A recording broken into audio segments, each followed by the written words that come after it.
Hi friends, welcome back to my channel Chinnu's world.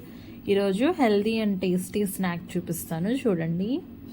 ముందుగా ఒక bowl తీసుకొని దానిలో సన్నగా కట్ చేసి పెట్టుకున్న ఆనియన్స్ ముక్కలు వేసుకొని 1/2 టీ స్పూన్ వాము, 1/2 టీ స్పూన్ జీలకర్ర యాడ్ చేసుకొని 1 టేబుల్ స్పూన్ సాల్ట్ కూడా యాడ్ చేసుకొని ఆ గ్లాస్తో 2 గ్లాసెస్ ఆఫ్ గోధుమ పిండిని తీసుకున్నాను.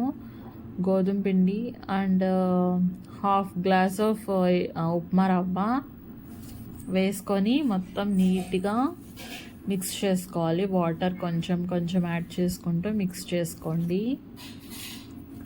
ఇలా మిక్స్ చేసుకున్న తర్వాత సోడా ఉప్పు కూడా కొంచెం లైట్గా 1/2 టేబుల్ స్పూన్ యాడ్ చేసుకొని మిక్స్ చేసుకొని ఒక 10 నిమిషాలు పక్కన పెట్టుకోండి.